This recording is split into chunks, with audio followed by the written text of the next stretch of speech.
Greetings, ladies and gentlemen. Welcome to today's show, Why You Never Reach Your Goals, Stop Wasting Time. This show is part of Global Speakers Talk. It's a platform designed to bring together thought leaders, visionaries, and change makers from around the world.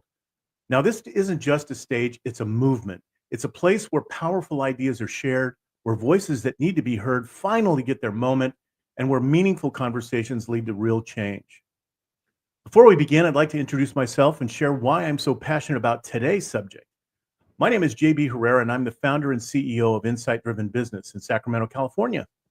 My mission is to bridge innovation and small business success while never losing sight of the human values that give us our work meaning. I focus on 5 key pillars: enhanced decision-making, business strategy, efficiency, and automation, and innovation and creativity. Now, I've seen firsthand how brilliant ideas often go unrealized when leaders lack the right tools, strategy, or time management skills. But there's hope. I've helped teams dramatically reduce their time investment while achieving their goals. And in one case, we cut weekly hours down from 60 a week to just 12. Now, this frees up time to allow you to pursue your additional objectives, create an even bigger impact in your community. I'm deeply passionate about ensuring that no vision stalls simply because of unclear direction or wasted effort. So in practical terms, what we're talking about today and what I do is I help leaders reclaim time, because by streamlining your processes and eliminating wasted effort, you can compress what normally takes months or years into days or even hours. So, as Peter Drucker said, what gets measured gets managed, and I'm here to ensure today that you're going to get the information that's going to help you measure the right things so that you can achieve your goals faster and more effectively. So let's dive into today's central theme: the gap between setting goals and seeing them through. So take the example of Leonardo da Vinci, the quintessential Renaissance genius. He gave the world the Mona Lisa, the Last Supper, and groundbreaking contributions to science and engineering. Yet if you open his many notebooks, you'll find page upon page of brilliant ideas, flying machines, mechanical knights, and elaborate engineering sketches, most of which never reached completion. Despite his astounding mind, Da Vinci wrestled with the same challenges that we do, finding the discipline and the focus to bring visionary ideas to life. So in many ways, we all have a bit of Da Vinci in us. And maybe that's the spark of creativity or that stack of half-finished projects that you may have. Maybe it's 100 ambitions dancing in your head, eager to take off, but lagging the structure to soar. Genius, however, is powerless if not channeled into consistent, purposeful effort. Da Vinci's story is a powerful reminder that even extraordinary talent can be held back by perfectionism, distraction, or a simple lack of time management. Now, throughout today's event, you'll discover proven methods to conquer procrastination, sidestep daily distractions, and make meaningful strides towards your goals.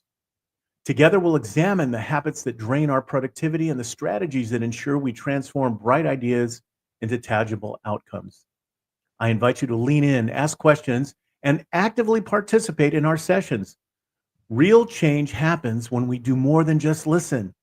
It happens when we internalize these lessons and put them into action. So please stay here for the whole event. At the end, we're going to have a roundtable. We're going to pose some questions to our speakers, and we're going to answer these together. And you can go into the chat and ask us questions directly. So with that, let me welcome our first speaker, who's going to share some practical steps for moving forward beyond inertia and turning your personal Da Vinci moments into finished masterpieces. Up first, we have the insightful Terri Lonowski, whose groundbreaking work in Soulful Listening has transformed the way individuals and organizations communicate. Terri believes that when we truly hear ourselves and others, we gain the clarity needed to break free from the cycle of stalled goals and wasted time. Her method draws on empathy, intentional presence, and emotional intelligence, vital tools for anyone looking to build strong relationships, both personally and professionally. Now, what makes Terri's approach especially relevant to why you never reach your goals, stop wasting time, is her focus on authentic connection. When we engage in deeper, more purposeful conversations, we cut through the confusion and misalignment that often leads to procrastination and scattered efforts. So by applying soulful listening, which you're going to hear about, We create a foundation of trust, clarity, and understanding, the key ingredients for staying on track and seeing our commitments through. Please join me in welcoming Terri, who will share how to integrate soulful listening into your daily routine. Welcome, Terri. Thank you so much, JB. I'm super and to share with listeners a little bit about soulful listening and also to maybe give a little bit of insight into how we get stuck sometimes and how we can unleash our potential and the potential in others. And so I invite your audience to kind of sit with this question. Have you ever walked away from a conversation feeling like no one really heard you? How did that make you feel? Irritated, disrespected? Yet when someone listens with so much presence, the world fades away and it's just the two of you deeply connected. It's easy to remember how that makes you feel. Valued, safe, open. Being heard on this deep level is powerful because we are hardwired to thrive when we feel seen and heard and supported by others, period. Now take a moment, reflect on a conversation you've had with yourself, one where you were grappling with the challenge and then felt an inner nudging, prompting you to take action. How did it turn out when you did take action? Conversely, how did it turn out when you ignored the nudging? You know, we all have an inner wisdom that when we tap into it and take action, it can be our superpower in breaking through inner barriers and reaching our goals. You know, I've experienced this in my own life. From the time I was 3 years old on, I lived on the second floor of a stately mansion in a small country town. And I say second floor because my family had converted the first floor into a bustling restaurant with banging and clanging and late night bar crowds beneath my bedroom every night. Imagine 3 years old, bar beneath your bedroom. And I had a quieter temperament. And what I wanted more than anything, without even having the words to express it, was to feel seen and heard. And my immediate family was so involved with the restaurant and all that that entailed. And they kind of turned to alcohol for their solace. And I just wanted that deeper connection. My immediate family wasn't available for that, but fortunately, my grandma Helga was. And as I described before, in her presence, it was though we were in a safe, warm, delicious bubble, and savory aromas wafting in from the kitchen added extra comfort. And our relationship was critically important throughout my life, especially in high school. When my high school guidance counselor said to me when we went in for that senior conversation about what's next, he spoke limitation upon me when he said, "Terri, you're a small town girl. You get lost in a big city. Your best bet is to go to secretarial school and work for your family restaurant." Well, that was a death sentence for my spirit. And after a couple of sleepless, tortured nights, I had like this angst inside of me, knowing that just wasn't right for me. I turned to Grandma Helga and I shared this story. She, with great presence and empathy, she was so wise, a woman of great depth and understanding, resilience, twice widowed, successful in business, well read. So when she presenced herself and spoke these words of possibility into me, she said, "Terri, look at all I've done without education. Think of what you can do with it." And in that moment, the trajectory of my life shifted forever. And I went on to a big college and received a master's degree in educational psychology. And with Grandma Helga's support, emotionally, not financially, I took 10 years to pay off the student loans. But anyway, by her speaking possibility into me, it gave me the courage to step into a future that was a future of possibilities.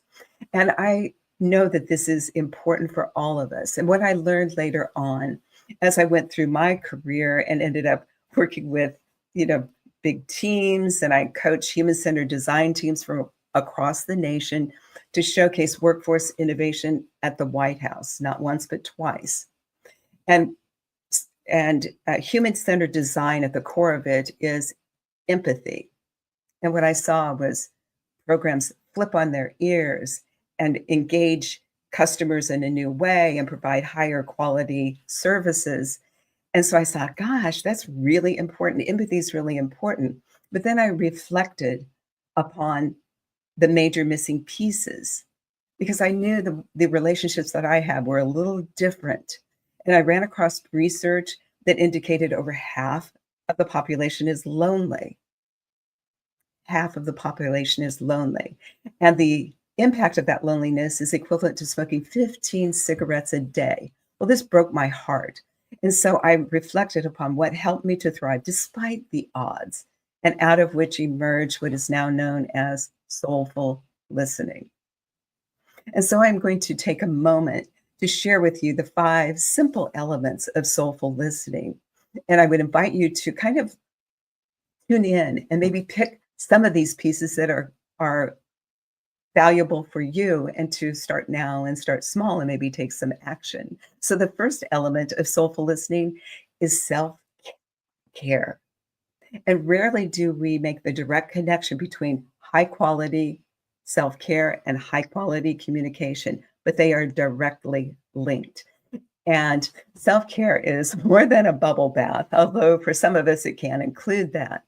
It also includes things like setting healthy boundaries, being aware of the loop that's going on inside of our head, that self-talk that is there, good nutrition, body movement. All of these things are encompassed in self-care. And when we truly take care of ourselves, we can really open up and be ready for the second element of soulful listening, which is becoming fully present. Imagine we've all been in situations where we can almost see a bubble above a person's head with a list of things they're thinking about. We feel it. So sometimes becoming fully present can feel a little abstract. So what I would like to do right now is to lead us through just a simple breathing activity, taking 3 intentional breaths. The way we'll do that is first exhale all the way. We'll breathe into the count of 4, hold, and out to the count of 6. And as we're doing that, notice your body. Check in with how it feels now, where you might have some tension. Shrug your shoulders up and down, and up and down. And now we'll begin. Breathe in, 2, 3, 4, hold. And now out, 2, 3, 4, 5, 6. Again, in, hold, out. And the last time, in, 2, 3, 4, hold, and out. Notice your body now. Wiggle around again. Did you feel the shift? We are now more fully in our bodies, more fully present. When we truly take care of ourselves and become fully present, we set ourselves up for the third element of soulful listening, which is quantum listening. And so if active listening and empathy had a love child, it would be this element of soulful listening. And it's where we listen all in with every fiber of our being, with all of our senses and beyond. Maybe we're tapping into the knowing we have of another person. Maybe we're looking at body language. We're listening on this deeper, more connected level. And when we do that, we often gain insights into how we might be helpful to another, and insights into how we might be helpful to ourselves. And when we do that, we're set up to take the fourth element of soulful listening, which is inspired action. When we gain these insights, we may find out an area where we can be helpful to another. We all have access to a myriad of resources. Maybe we can make a phone call. Maybe we can make a connection. Maybe we can share some information with another person. No strings attached. Imagine how that would feel. Somebody hearing you, somebody offering assistance. And then the final element of soulful listening is the feedback loop. And the feedback loop means circling back and letting a person know that you've taken this inspired action on their behalf. Again, no strings attached. But, have you been in a conversation before where you kind of filleted yourself? You lean forward, you let a person know what your needs are, and then crickets. What may have happened, they may have heard you deeply. They may be taking action. But if they don't let you know, it's human nature to fill in the gap. And we usually fill in the gap incorrectly. And we might tell ourselves a story, well, they didn't even hear us. It doesn't matter. And so the next time you get together with that person, you'll be more guarded, more shut down. But when this cycle of soulful listening is repeated time and time again, it embeds integrity and confidence within our relationships. And it allows us to be more bold in sharing our ideas and sharing the innovations. And like we talked about in the beginning, there are a set of geniuses within each of us. And to have them unleashed, we really need to be heard and supported by others. And we need to listen to ourselves. That inner nudging, that angst, the insights that we gain. Yeah. And then take action on that. It's very, very powerful. And this type of listening and this type of communication is powerful in all types of relationships, including those with yourself. So imagine when you are developing a deeper degree of trust with yourself, when you take action, when you get these nudgings and you take a time to reflect back and you realize that, oh, I had some insights and I took action and it turned out well. And so again, this type of communication is beneficial in all relationships. And we thrive when we have deeper connections with others too, whether it be a romantic relationship, whether it be in the business world, or whether it be with a child. And so I'm going to share a story about my own son and how this has played out in his life and my life. And so I was a single parent to Jacob, my son, from the time he was 10 years old on. And Jacob and I knew early on that whatever was to happen after high school would be up to the two of us financially. And so we always communicated in this way that is now known as soulful listening.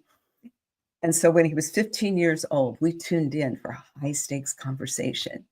And I asked Jacob, what would you like for your after high school experience? To which he said with great confidence, at 6'5", 300 pounds, this 15-year-old announced, Mom, I'd like to go someplace strong in math and science. And if I could, play on a good football team. Is there a place that has both? We had a cornfield in the backyard.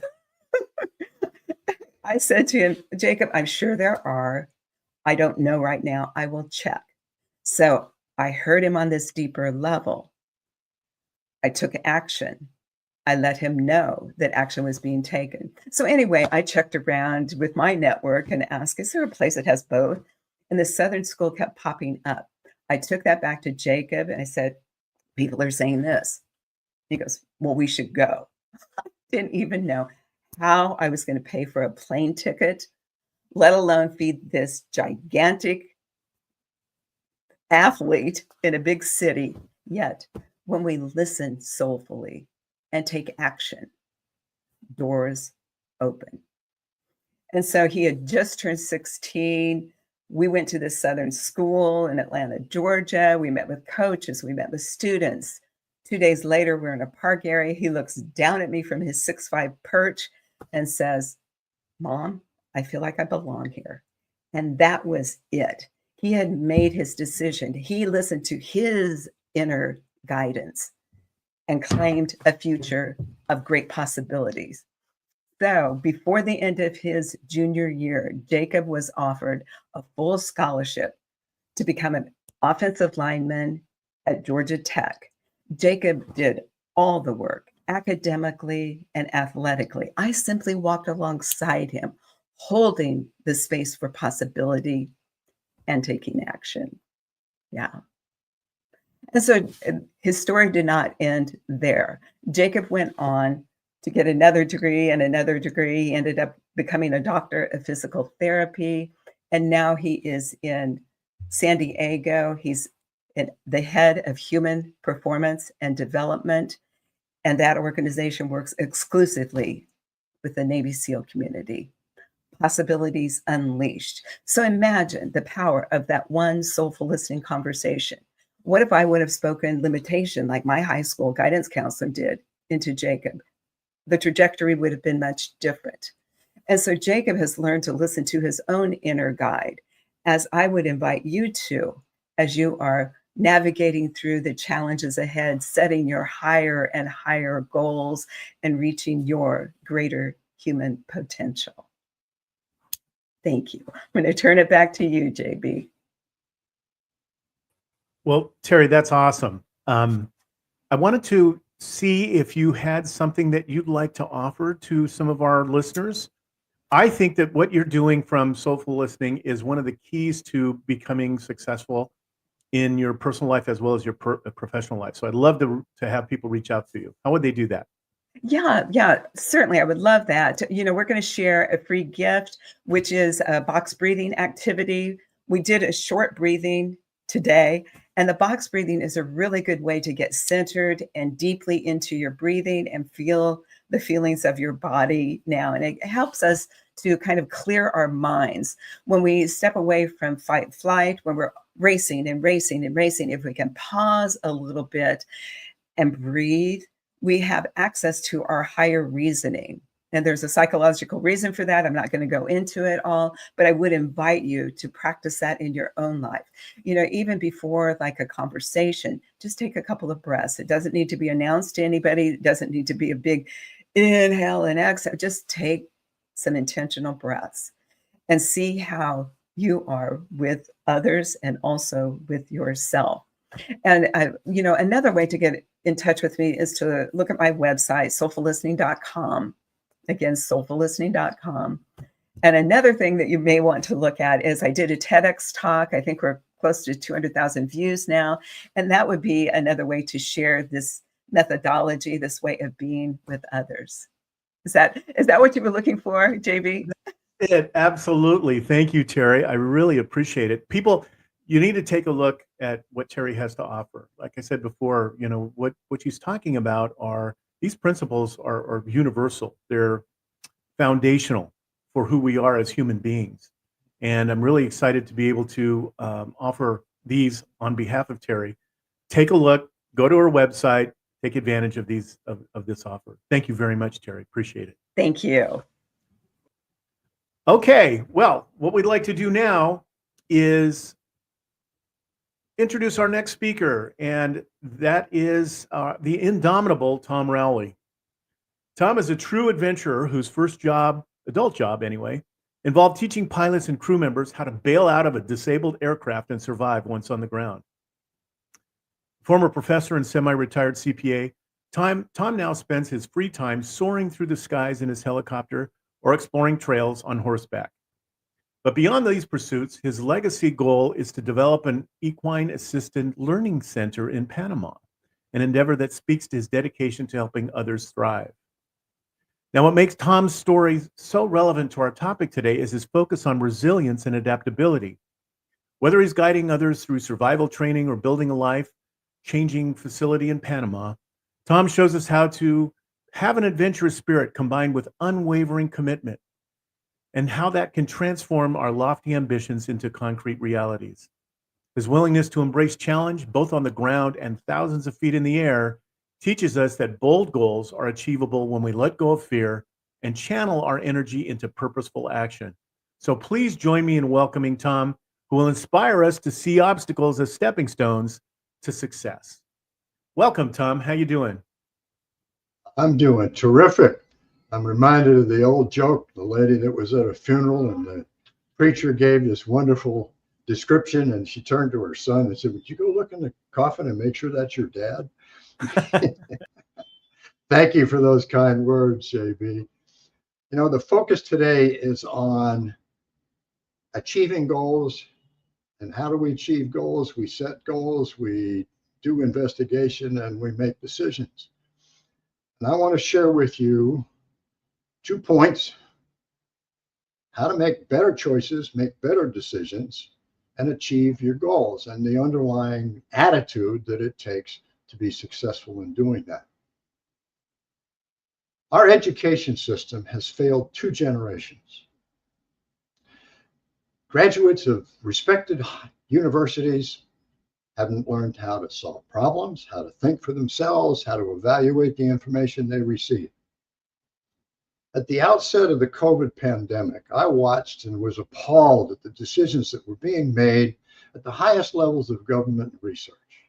And I wondered, where did these people go to school? The result was a year of research into the US education system. And what I discovered is what I published in the first book I wrote, called Blame It On Nom: How Education Became Indoctrination and What You Can Do About it. Now, for our younger viewers, I'm talking about the anti-Vietnam War protesters who were very active in the late 1960s and wrote the Port Huron Manifesto, in which they stated that if they were going to change society, they had to take over higher education. And they've done it.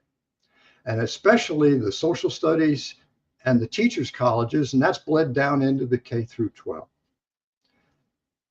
What we need to do and how we need to solve that is learn to ask better questions, what I call becoming a respectful skeptic. Now, before I share the 4 W's and the key points about how to establish and maintain focus on a successful business, let me share a story with you that changed the way I think about leadership and communications. I'm standing alone in the center of a 60-foot round pen. It's a bright, sunny day in the foothills, and I'm going to be the first person to ride a newly arrived horse at Hacienda Real. I'm eager to learn my horsemanship skills and too naive to realize the challenge. But I trusted the stable master, and I listened carefully to his instructions. He leads this beautiful golden brown horse into the arena. And with just my hands, no voice, and not moving from my spot, I was to get that horse to run 2 laps around the perimeter and then stop, and then reverse and run 2 laps the other way around the perimeter and stop. And the horse is hugging the fence and he's looking at me. Am I a threat? Am I a predator? Is he safe? And I stop him at the second round, and I drop my hands to my sides, and I stood silent and still, waiting. And the horse looks at me, and he takes 1 step towards me, and then another, and then another. And I held out my fist to greet him. He sniffed my hand, and he licked my fist. And I've got a huge smile on my face. And I remembered Flavio's instructions: slowly turn your back on the horse and walk away. So I turned my back on this 1,000-pound animal, wondering, what is he going to do? And I take a step towards the gate, and then another. By the 3rd step, I feel the horse's nose on my shoulder. And he followed me to the gate. That connection, trust, is the key attribute to successful leadership, management, problem solving, decision making. How does trust impact decision making, you might ask? Well, we have to have trust, also known as faith or confidence, that the information that we're using to make choices, what business people call decisions, is accurate, that it's not biased or incomplete, or worse, wishful thinking.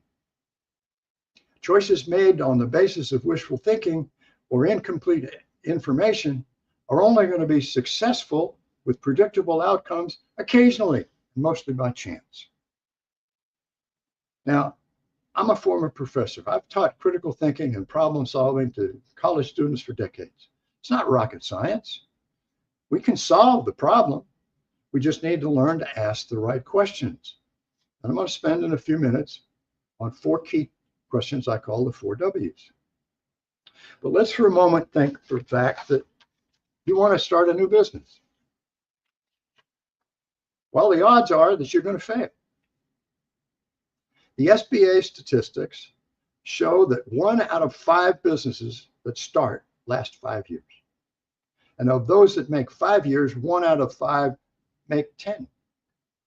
So do you want to be part of the 90%? I think not. I want you to be part of the 10%. And how do you do that? You learn to make decisions based on accurate, complete evidence, supportable facts. Let me take a second here.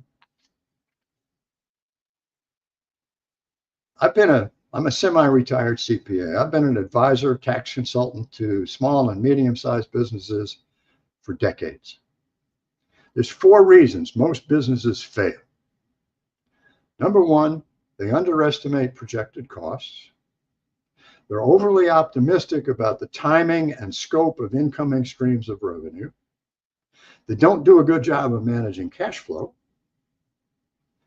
And they don't have the resources, the backup capital, to survive until the year or 3 that it may take to reach break even. So how do we overcome that? What do we have to do? Well, we've got to learn to be what I call relentlessly curious, to ask serious questions of reliable sources, and then to validate that the information that you've obtained is accurate.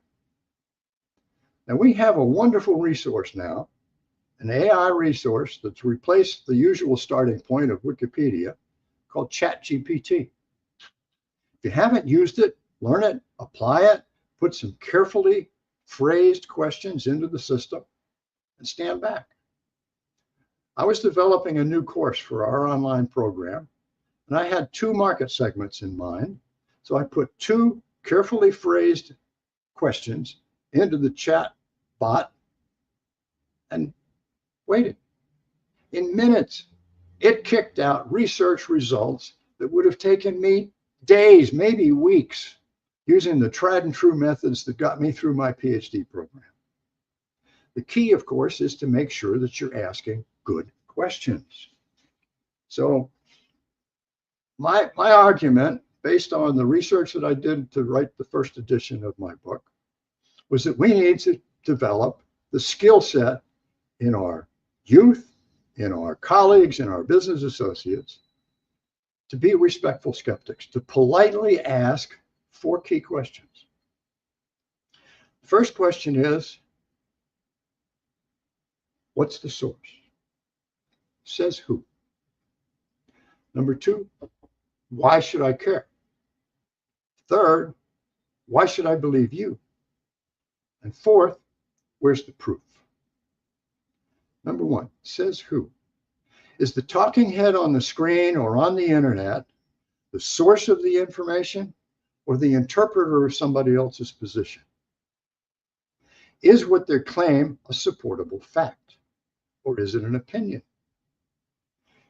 If it's incomplete or biased information and we base our decisions on that, the chances of success are random, mostly by chance.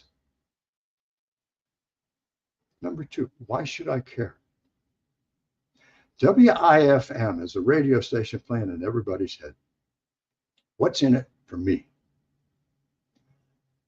Is the information valuable? Will it impact what I need to do or what you want to do? You know, the reels on Facebook are fascinating, Lord knows. But will it affect you and your loved ones, the folks that you care about?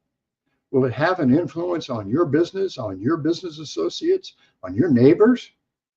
If so, pay attention. If not, move on. Life is short. Focus on the things that can have an impact on your life and your goals. Number 3, why should I believe you? What is the person's reputation? Are they trustworthy? What is their reputation for being reliable and consistent? Have others supported their conclusions based on the same data? Are there contrary conclusions raised from the same data? Is there at least one independent source that substantiates the conclusion that this individual came to? If you get in the habit of asking those 4W questions, you will dramatically improve the opportunity, the chances for you to be successful. Now, in the opening pages of my latest edition, get the right page up, there's a QR code. You can download a free copy, PDF of the 4Ws. Gift from me.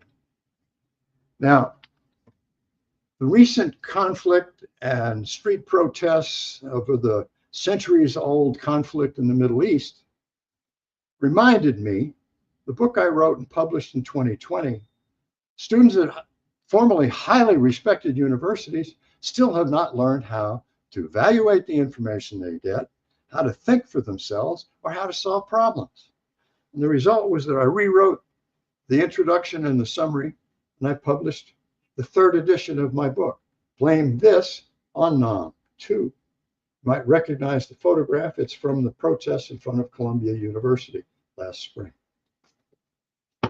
I guarantee if you read my book in a week, you will understand why education declined, what were the social changes, the legislative changes, the legal contractual agreements that have been made that have changed the curricula, and the resulting decline in the skill sets of the graduates to solve problems and think for themselves.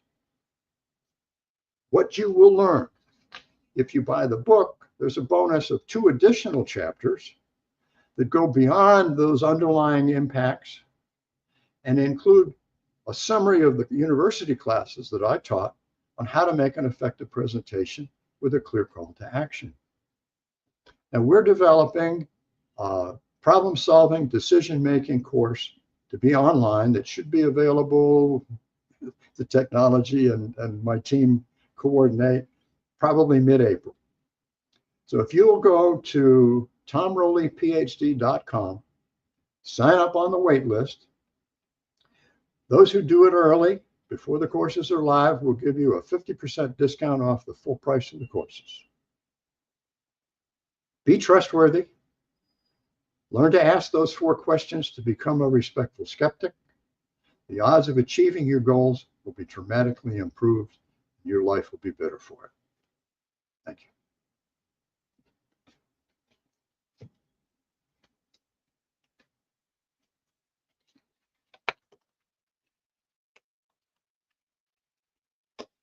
Okay, I've lost audio.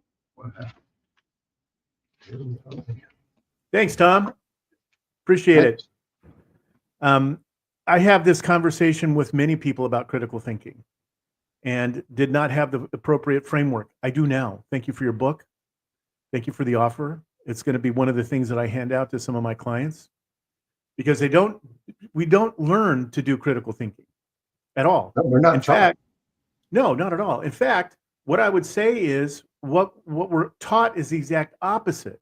One of the fundamental components of marketing, digital marketing today, is you're trying to get social proof.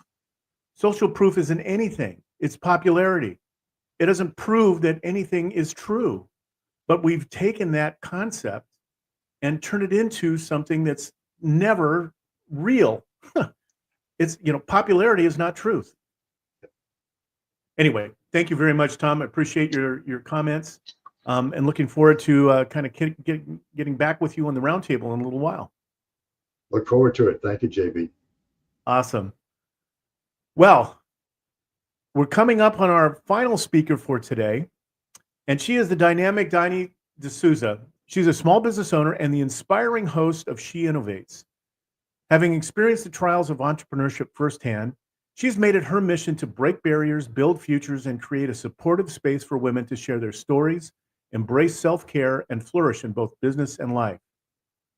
What makes her work so relevant to our topic today is her focus on empowering individuals to push through the obstacles that often lead to stagnation.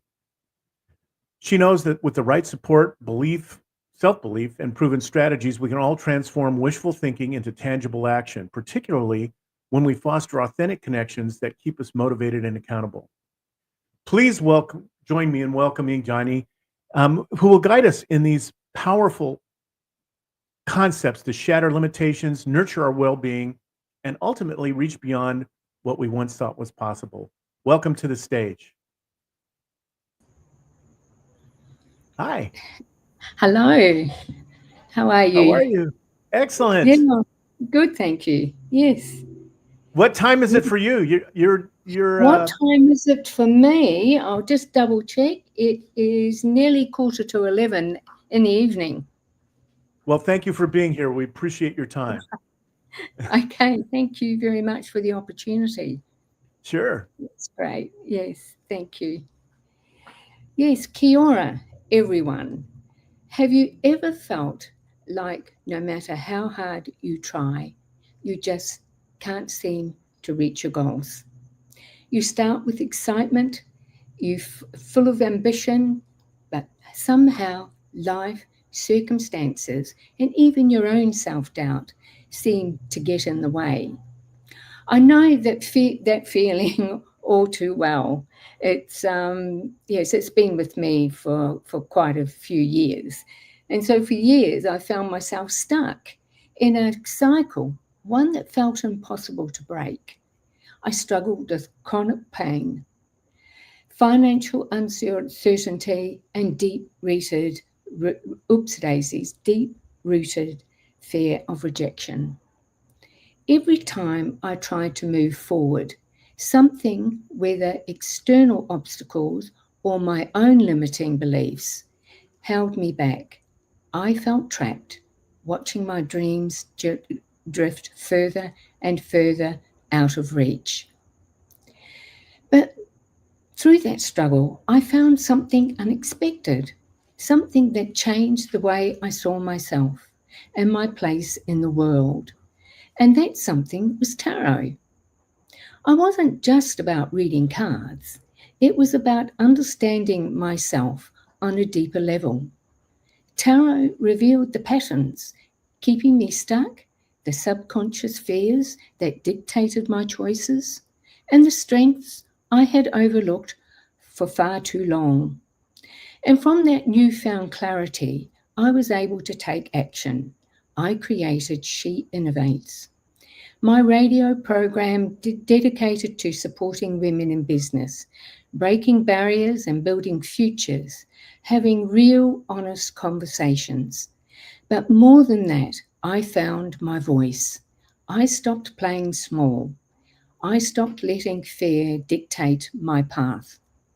Today, I want to share my journey with you, how tarot helped me uncover my hidden roadblocks, and how I embraced my own transformation, and how you too can start manifesting your goals with confidence, clarity, and purpose. My journey starts with pain, chronic pain. When you're in pain, everything else starts or takes a back seat. It dictates your choices, your priorities, and most importantly, your beliefs about what is possible. Pain became my crutch. It was more than just a physical burden. It was a shield. It allowed me to avoid deeper fears and doubts. It gave me an excuse to settle, to stay where it felt safe, rather than venture into the unknown. I stayed in jobs that felt secure, ones that allowed me to manage my condition and support my ongoing treatment, but kept me from pursuing my true purpose. I convinced myself I was being responsible, that I was making the right decisions and choosing stability over uncertainty. I told myself my dreams had to wait until my financial situation was right, that I couldn't take risks when my health was already unpredictable. But deep down, I knew money wasn't the real reason. I wasn't moving forward. It was fear. Fear of failing, fear from stepping outside my comfort zone, fear of what would happen if I actually tried and didn't succeed.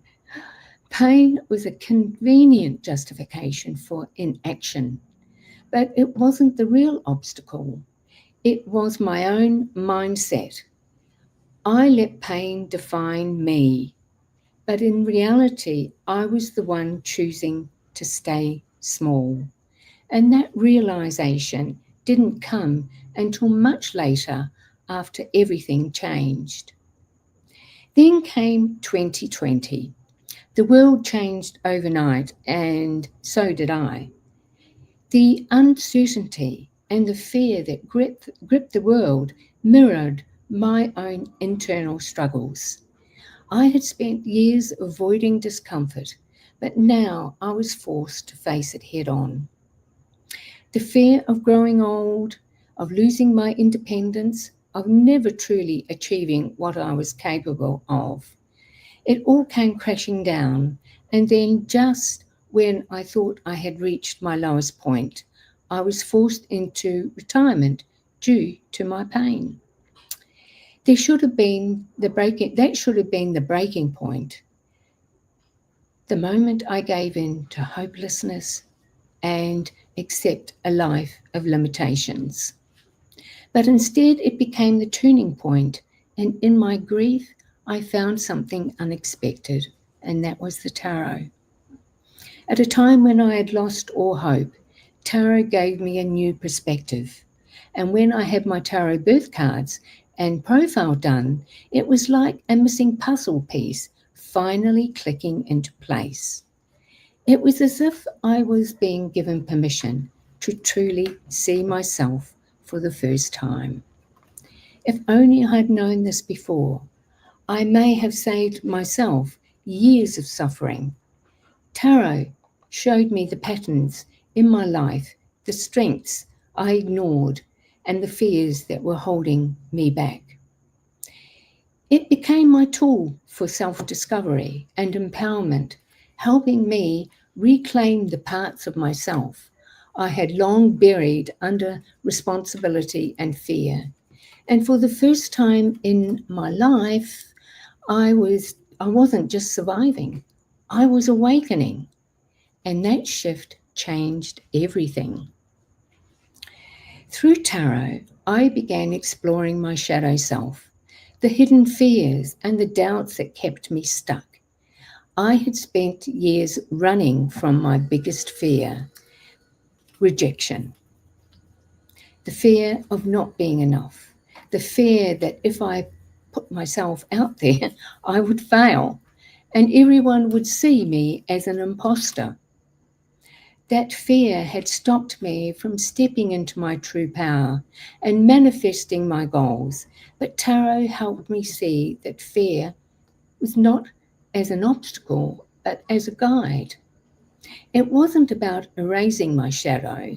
It was about integrating it and learning from it and transforming it into strength.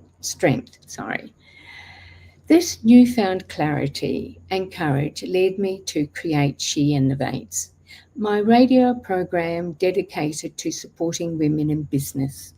This platform is about breaking barriers, building futures, having deep, meaningful conversations. I dive into women's stories, their struggles, triumphs, and most importantly, their journey towards self-care and balance. This wasn't just about giving other women a voice. It was about finding my own. For too long, I had silenced myself, believing I had nothing valuable to contribute. But now I knew my experiences, my challenges, and even my pain had a meaning. But now I knew my experience. Oops, Daisy. Okay, they were roadblock. Of course, my experiences, my challenges, and my pain had meaning. They weren't roadblocks. They were the foundation upon which I could build something powerful. And that realization gave me the strength to take the next step. Understanding my shadow side gave me the confidence to finally act. I stopped waiting for the right moment and I stopped the real steps, and I continued to my daily meditation, exploring embodied I Ching, and truly appreciated my self-worth. And that shift in mindset changed everything. For the first time, I felt strong in body, mind, and spirit. I no longer doubted my ability to create and abstain my dreams. I knew I was worthy of having those. One of the biggest shifts I have made, I finally applied for funding to build my website, social media presence, so that I can relaunch my business with an integrity and a confidence. I already have an appointment scheduled with a member of the City Council to help with my application. These are things I would never have done before because I didn't believe I deserved them. But now I do. The difference wasn't in my abilities, it was in my belief. I had spent so long convincing myself that success was for other people and that I wasn't capable of achieving my goals. But the truth is, the only thing standing in my way was me.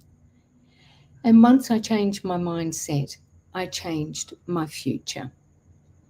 So, why do we never reach our goals? Because we let pain, fear, and doubt control our narrative. We tell ourselves stories about why we can't and why we shouldn't and why it's too late. But what if we rewrote that story? What if instead of letting fear hold us back, we used it as a tool for transformation? My journey with tarot and SheInnovates has shown me that true change begins when we acknowledge our pain, embrace our fears, and step forward anyway. It's not about eliminating self-doubt. It's about learning to move forward despite it, because fear will always be there. And the question is, will you let it control you, or will you let it fuel your transformation? Remember, you cannot become the best version of yourself until you love your worst version. Because after you give love to darkness, the light comes, and that is the path to healing. If you're struggling to reach your goals, ask yourself, what are you really afraid of? What's the story you've been telling yourself? And that keeps you stuck. Because once you change that story, you change your future. You've heard my story about how fear, doubt, and pain kept me from reaching my goals until I took action. And now it's your turn. Excuse me. What's holding you back?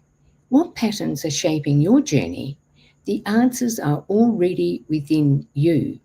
Tarot can help you unlock them.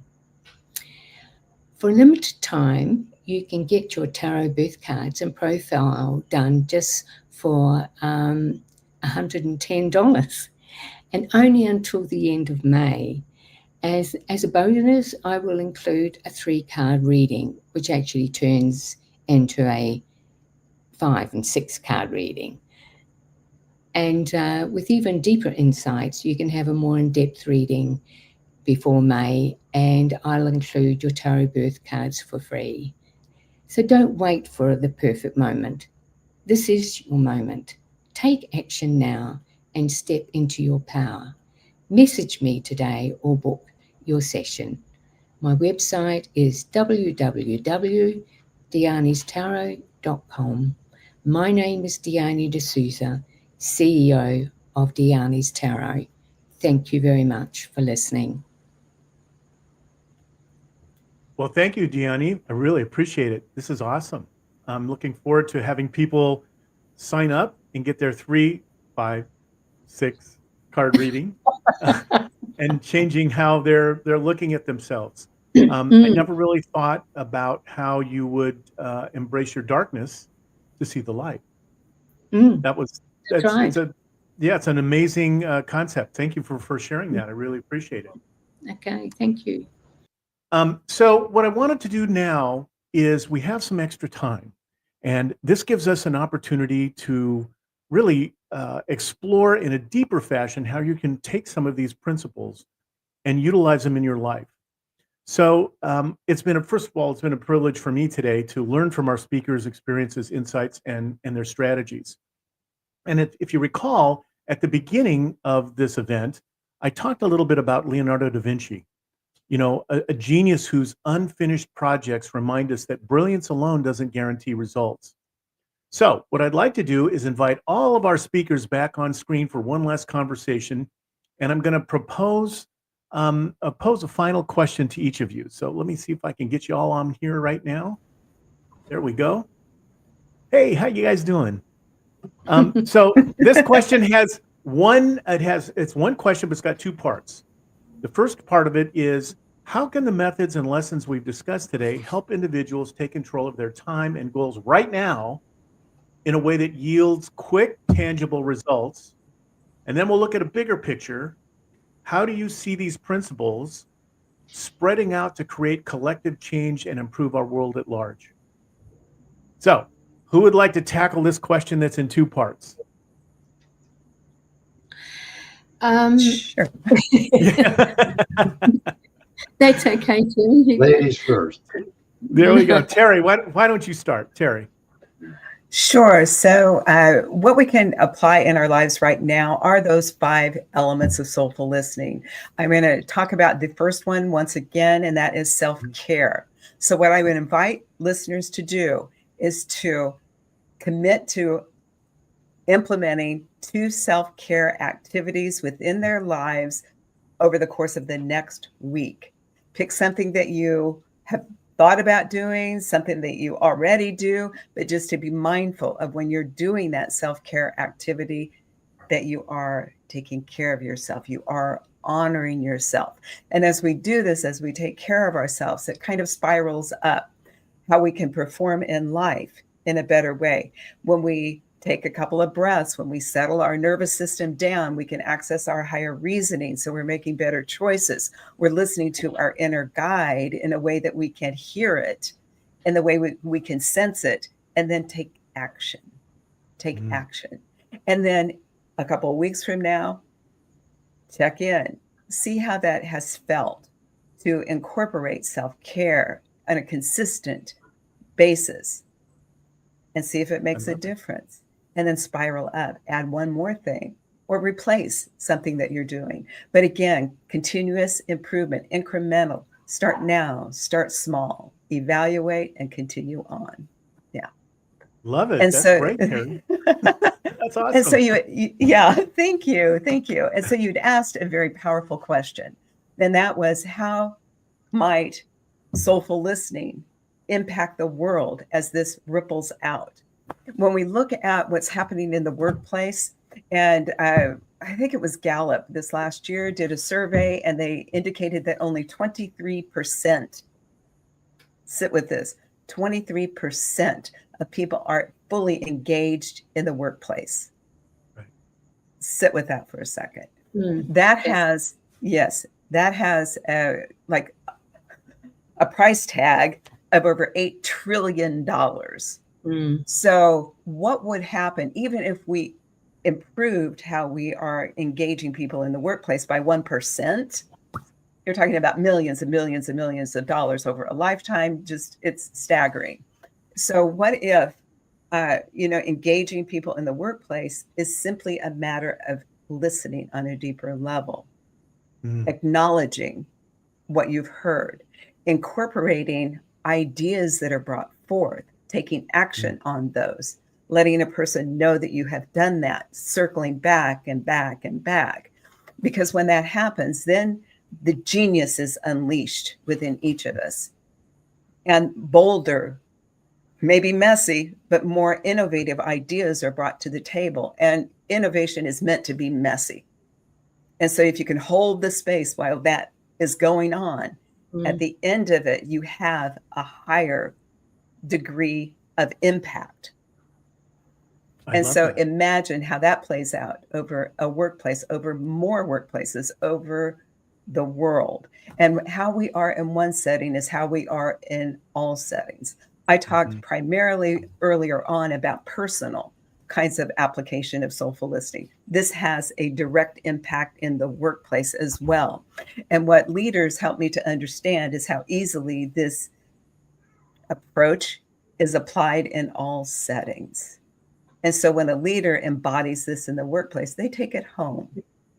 They take it home. And so when we look at where does the ripple effect and the impact in the world happen, it happens one soulful listening conversation at a time. And we all can do that. Take a breath, listen, take action. Yeah. Wow, that's awesome. I'm going to love replaying this. This is totally cool. I love it. Thank you, Terri. Thank you. Dhyani, how about you? I don't know whether I'll be able to match that, but Terri, I do agree with what you've actually said. I really do want to acknowledge that. I guess what I would like to say is that everything starts with us. It's how we think about things, how we are with ourselves, who we feel we are to be, and everything. The world is our mirror, really. It's just reflecting back to us exactly what is really inside of us. And when we come to this realization, then our life seems to be that much easier, and we're able to deal with certain situations with much ease. And you'll find that things start turning around when you realize that it always starts with us. It doesn't matter where we are. It's just something that it's just what I feel waking up is all about, and coming to that realization as well. And focusing in on the breath is one of the best things that you can do to release anxiety. And also, there was something was coming through my mind when Terri was speaking. That's right. And that is a great master once said, to be in the world and not of it. And being in the world and holding our own space, we can do that through practicing meditation and yes, and really checking in with ourselves, what we are actually feeling, and really slowing down and realizing that our world is our world, and we have to take responsibility for what we create. And this is why I like the tarot, because it really supports you and empowers you to create the life that you really want. And now I don't really know whether I answered your question, but yes. So everything really starts with what's happening inside. And a nice little exercise to do is to really sit still and just start moving. Just start moving very, very slowly, and then focusing on your breath and just moving very slowly your head right from bringing it back to the center and going right around, but you must do it very, very slowly so that you can really come back to yourself and feel what is actually going on within you. We look to all this busyness to take us away from ourselves, and this is what creates the tension, the anxiety, and all of that, and we are not grounding ourselves in our bodies in order for us to cope with what is happening around us, or even in the world for that matter. But the energy and the collective at the moment is forcing us all within, all in, to focus on our own inner strengths and bringing those inner strengths from the inside out. Love that. Thank you very much. I appreciate that. Yeah, take responsibility, right? Mhm. For doing that. We have to be aware and then think about what we're doing and then take action. That's What do you right. think? Yeah. What do you think, Dr. Tom? Well, you know, the core piece of the horse story was trust. Mhm. You know, focus and intent are crucial. What Terri and Dhyani talk about being within yourself and having enough self-confidence. As a business consultant, thinking and planning are essential, but insufficient. You've got to step into the arena and take some chances. And you've got Right. to make your choices based on a reliable source of information. Mhm. Now, I was a rookie with horses. I barely knew how to ride without bouncing my butt in the saddle. But I believed what the stable master told me, and I stood in the middle of the ring, one-on-one with a 1,000-pound animal that I'd never seen before. And I did what I was told because I trusted that he knew what he was talking about. Mhm. And at the end, my goal was to be the first person to ride this horse. And in 30 minutes, we were able to get a saddle on that horse, and I rode it around the arena and led it back into the stable. Now, after the fact, I discovered that what Flavio had walked me through is what is known as a join up. Monty Roberts created the concept years ago. Flavio had apparently studied it because that's what he told me to do. And it worked. So you've got to get in the arena. You've got to take some chances, but you've got to make your choices based on valid information. Ask those 4 questions. Be a respectful skeptic. You know, I tease my friends, especially when I'm in a classroom with students. I'll say, you know, you got to ask questions. But how many of you have seen the movie Taxi Driver? Mhm. Do not behave like Robert De Niro did when he was talking to himself in the mirror going, you talking to me? No, you got to politely ask the questions. Well, where's the proof? Where's the evidence? Like the little old lady in the commercial. You get that, you'll make better choices and your odds will vastly improve. Yeah, you Thank know you for the when opportunity to share it. Oh, Tom, this is awesome. So what's really interesting is I put together everything that the 3 of you have said. You know, it starts within, right? You start and understand that there's part of you that, you know, there's a little guy that sits on your shoulder who says everything is bad, the world is going to fall apart and everything's going to be bad.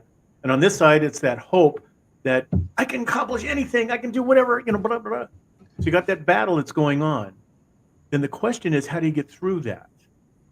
So we have to do that for ourselves. But once we start that process, it now becomes a set of activities that we're going to do to interact with other people. Yeah. Right? It's Mm. that, oh, wait a minute, now I have to, I can't do this on my own. I can't, Mhm. no man is an island kind of thing. So I Yes. have to Yes. start Mm. thinking about and working with other people. Now, how do you do that?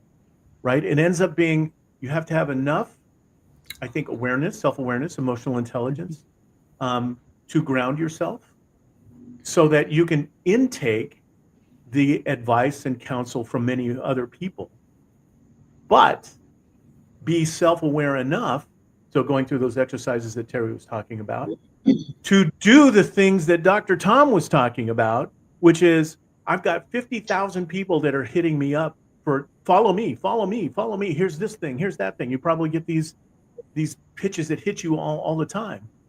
But the question isn't, do they have value? Everybody has some form of value, right? There's as human beings, we all have intrinsic value. Yes. Mm.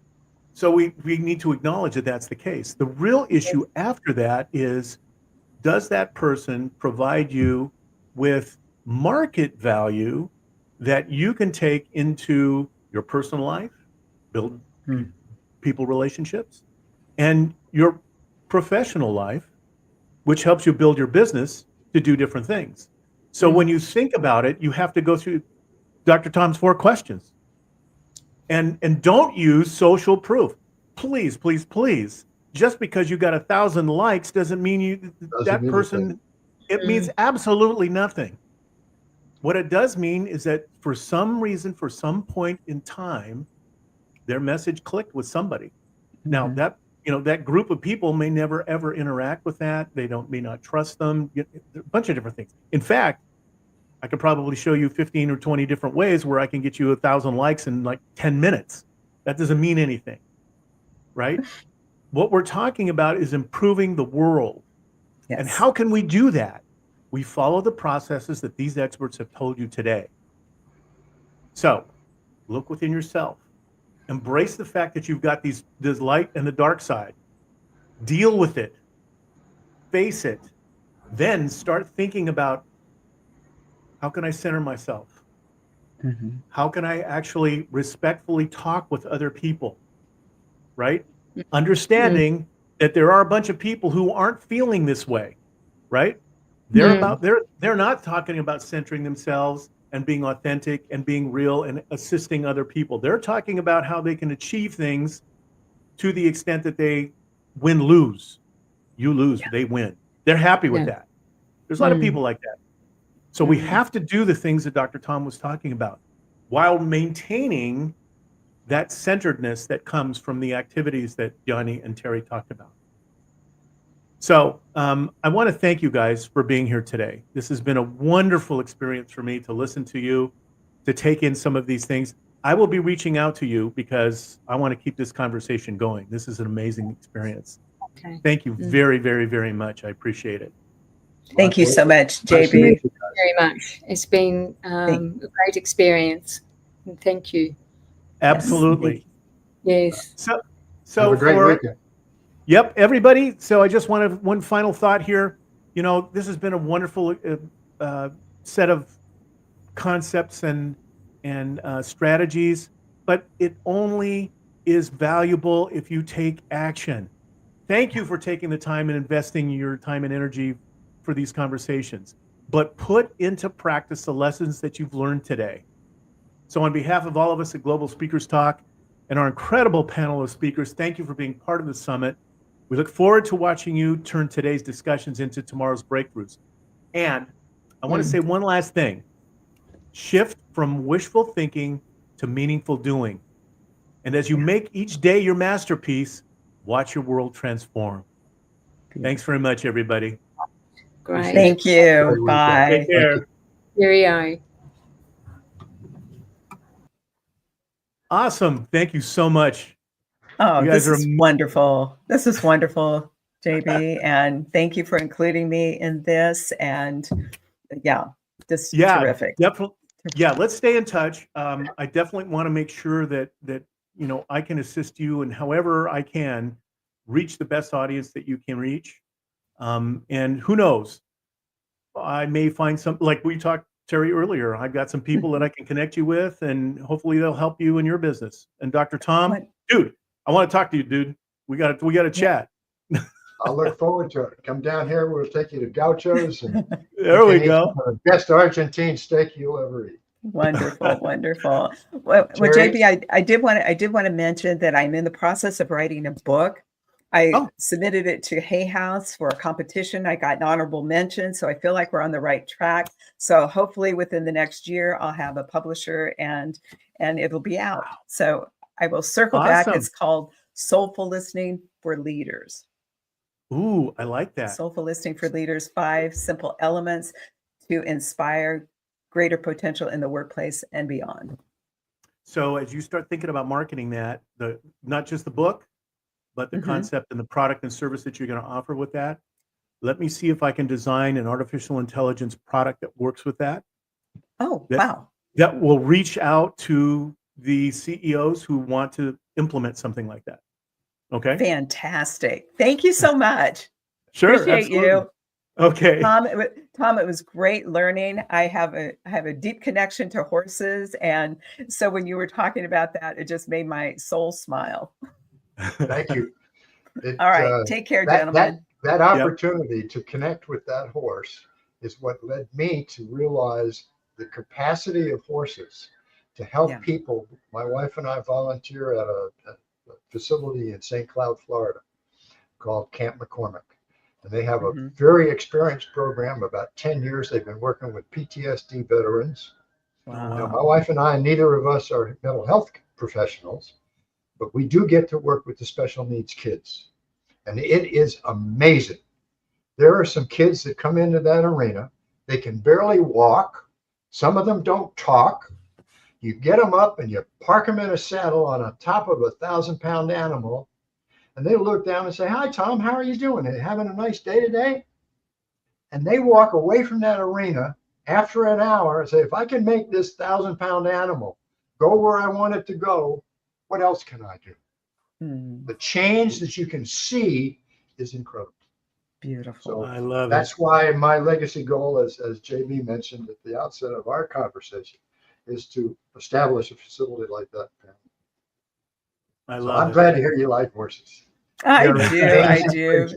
Best of luck to you. Your efforts sound very noble and needed. Absolutely. All right. You guys take care. Talk to you JB, soon. thank you Enjoy the again. rest of your weekend. All Ciao. right.